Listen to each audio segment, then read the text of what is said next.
प्रधानमंत्री नरेंद्र मोदी ने अपने संसदीय क्षेत्र वाराणसी में 3,900 करोड़ रुपए की 44 विकास परियोजनाओं का लोकार्पण और शिलान्यास किया।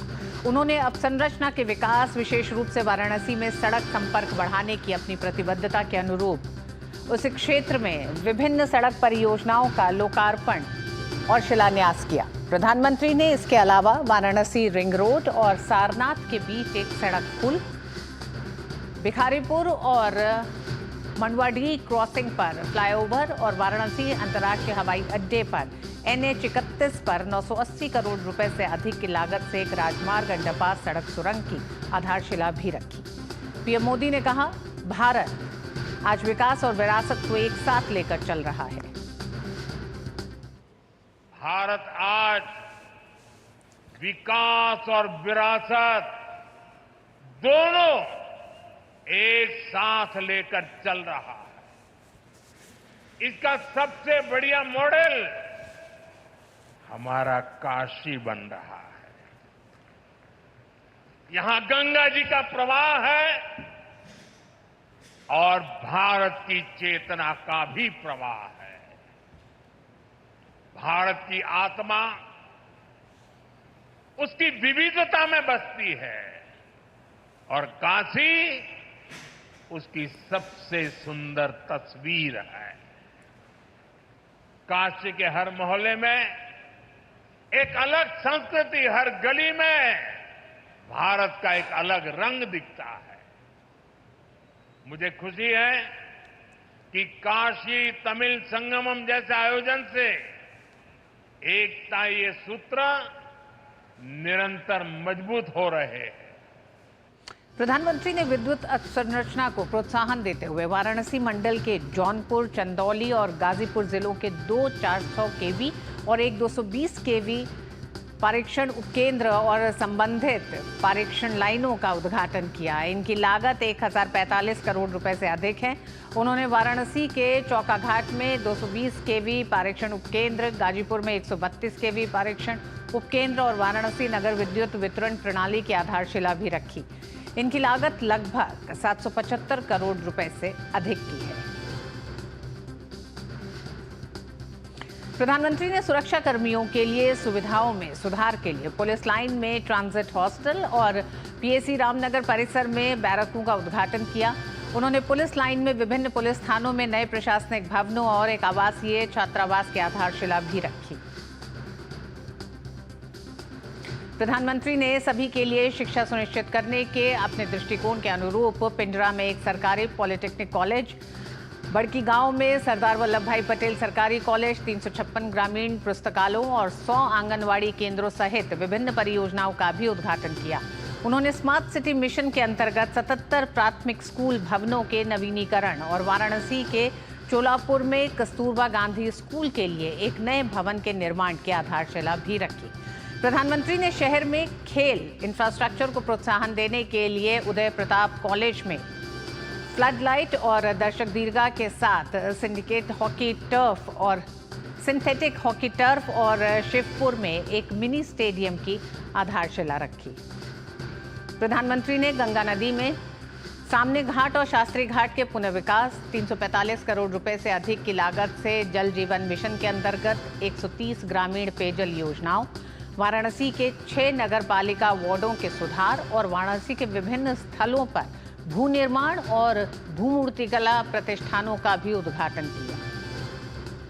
प्रधानमंत्री ने वाराणसी में कारीगरों के लिए MSME यूनिट मॉल, मोहन सराय में ट्रांसपोर्ट नगर योजना की अवसंरचना विकास कार्यों, WTP भेलूपुर में 1 मेगावाट का सौर ऊर्जा संयंत्र, 40 ग्राम पंचायतों में सामुदायिक हॉल और विभिन्न पार्कों के सौंदर्यीकरण की आधारशिला भी रखी। महात्मा ज्योतिबा फुले की जयंती के अवसर पर प्रधानमंत्री नरेंद्र मोदी ने उनके क्रांतिकारी कार्यों के प्रति श्रद्धांजलि अर्पित की। उन्होंने महात्मा फुले को प्रेरणा का प्रतीक बताते हुए कहा कि उनके दूरदर्शी विचार आज भी देश को दिशा दिखाते हैं। वहीं विपक्ष पर तीखा कटाक्ष करते हुए पीएम मोदी ने कहा कि कुछ लोग सत्ता हथियाने के लिए दिन रात साजिशें रचते रहते हैं।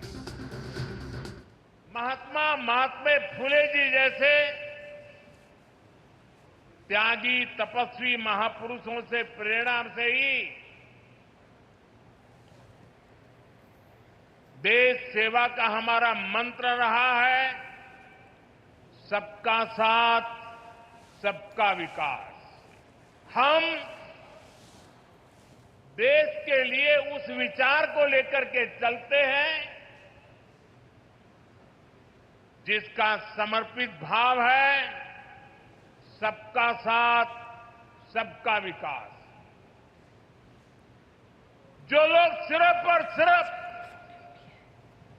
सत्ता हथियाने के लिए, सत्ता पाने के लिए दिन रात खेल खेलते रहते हैं,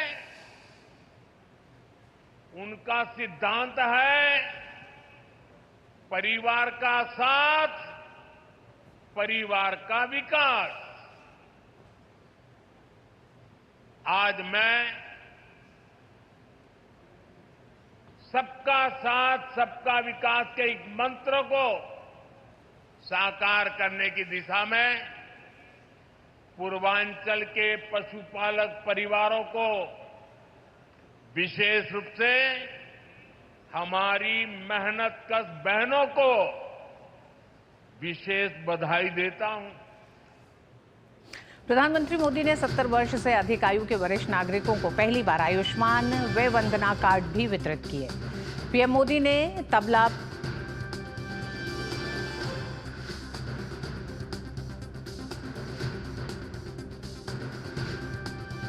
70 वर्ष से आयु के ऊपर वाले बुजुर्गों को वय वंदना आयुष्मान योजना कार्ड की सुविधा उपलब्ध की गई है, जिसमें प्रधानमंत्री ने इन कार्डों को वितरित भी किया। पीएम मोदी ने तबला, पेंटिंग, ठंडाई, तिरंगा बर्फी सहित विभिन्न स्थानीय वस्तुओं और उत्पादों को भौगोलिक संकेत जीआई प्रमाण पत्र प्रदान किया। प्रधानमंत्री ने बनास डेयरी से जुड़े उत्तर प्रदेश के दुग्ध आपूर्तिकर्ताओं को 106 करोड़ रुपए का बोनस भी हस्तांतरित किया। पीएम ने कहा कि बनास डेयरी ने क्षेत्र के लोगों की तस्वीर और तकदीर दोनों बदल दी है। बनास डेयरी ने काशी में हजारों परिवारों की तस्वीर और तकदीर दोनों बदल दी है। इस डेयरी ने आपकी मेहनत को इनाम में बदला और सपनों को नई उड़ान दी। और खुशी की बात ये कि इन प्रयासों से पूर्वांचल की अनेक बहनें अब लखपति दीदी बन गई हैं। जहां पहले गुजारे की चिंता थी, वहां अब कदम खुशहाली की तरफ बढ़ रहे हैं। और शैलेंद्र हमारे साथ तो जुड़ गए हैं काशी से। शैलेंद्र, सबसे पहले तो आपसे जानना चाहेंगे 3900 करोड़ से ज्यादा की परियोजनाएं, लेकिन प्रधानमंत्री ने आज इन परियोजनाओं का शिलान्यास उद्घाटन करते हुए कहा कि काशी पूर्वांचल क्षेत्र के आर्थिक तरक्की का केंद्र है। पूर्वांचल के तकरीबन 17 से 23 जिले ऐसे हैं और आप खुद उस इलाके से आते हैं, तो 10 साल में किस तरह से उस बदलती हुई तस्वीर को देख रहे हैं जब से प्रधानमंत्री नरेंद्र मोदी काशी के सांसद हुए?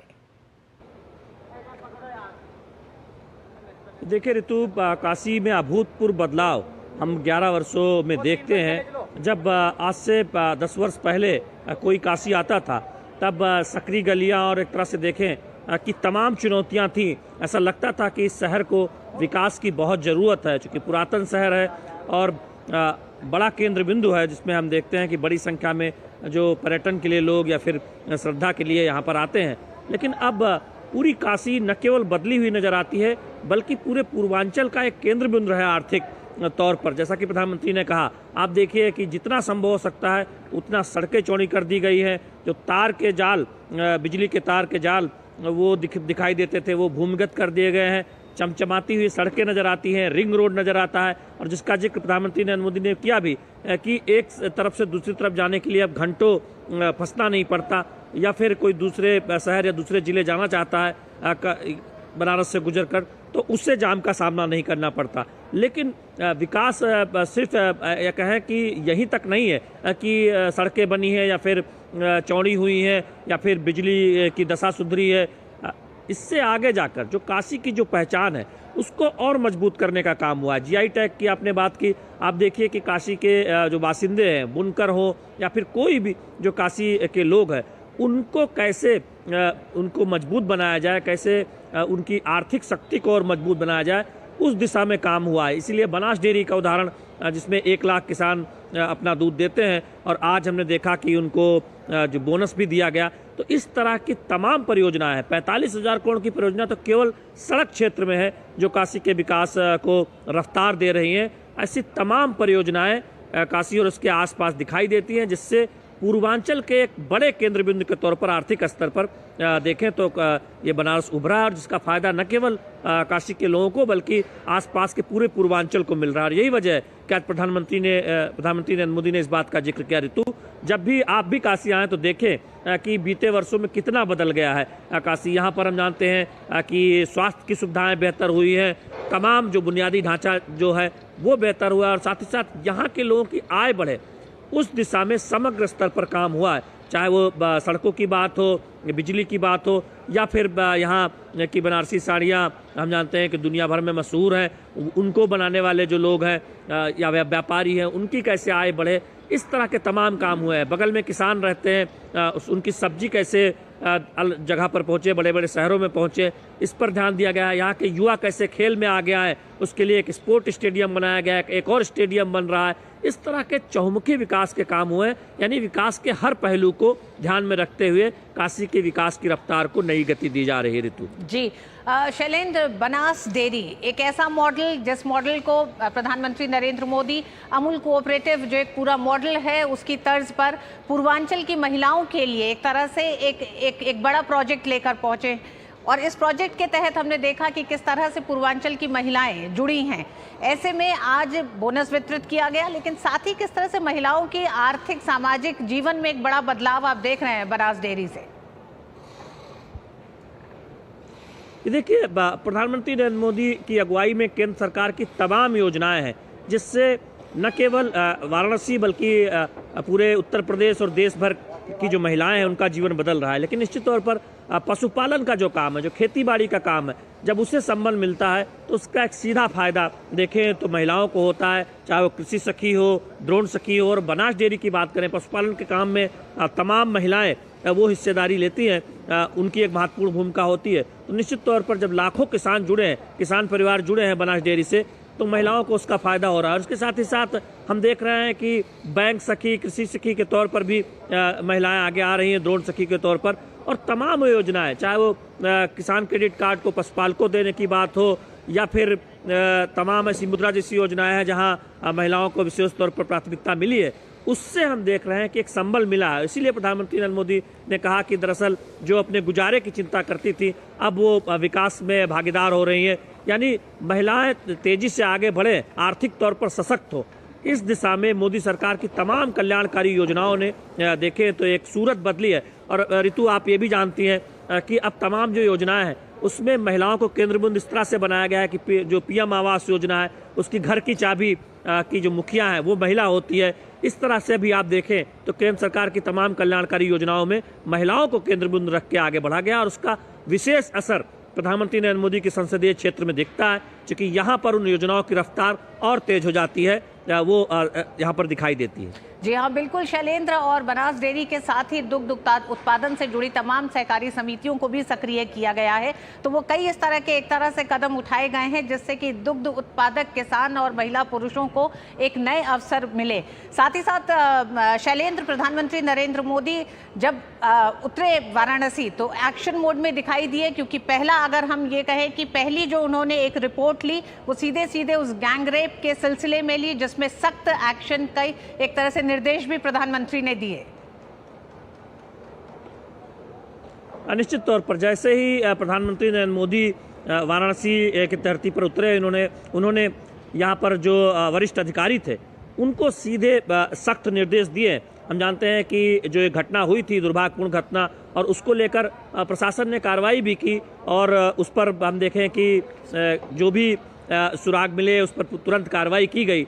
लेकिन अब आज हमने देखा कि प्रधानमंत्री नरेंद्र मोदी जैसे ही वाराणसी पहुंचे वो एक सांसद भी हैं और उस जिम्मेदारी को बखूबी निभाते हुए प्रधानमंत्री नरेंद्र मोदी ने सख्त दिशा निर्देश दिए हैं और कहा कि कठोरतम कार्रवाई की जानी चाहिए, सुनिश्चित किया जाना चाहिए कि जो दोषी हैं जो उनको कठोरतम सजा मिले, कठोरतम कार्रवाई हो। तो ये बहुत स्पष्ट निर्देश है और संकेत भी है कि इस तरह के अपराधियों की कोई जगह नहीं है और उन्हें बख्शा नहीं जाएगा। तो निश्चित तौर पर प्रधानमंत्री नरेंद्र मोदी एक सांसद के तौर पर अपनी जिम्मेदारी को भी बखूबी समझते हैं। न केवल हम देख रहे हैं कि बनारस के विकास को तेज रफ्तार दे रहे हैं, लेकिन अगर कोई दुर्भाग्य बदली है पिछले 10 साल में और उस बदली हुई तस्वीर के कई बड़े सबूत सामने दिखाई देते हैं। जिस तरह से पूर्वांचल में विकास की बयार है, आयुष्मान भारत योजना जिस तरह से लागू हुई है, साथ ही साथ विकास और विरासत दोनों को एक साथ लेकर चलने के प्रधानमंत्री ने जिस तरह का संकल्प लिया है, उसमें प्रधानमंत्री ने आज काशी पहुंचकर कहा कि मेरी काशी शिक्षा, स्वास्थ्य और खेल सुविधाओं का विस्तार हुआ है। इस काशी में प्रधानमंत्री ने अपने संबोधन में कहा कि काशी के हर निवासी को विकास परियोजनाओं का लाभ मिलेगा।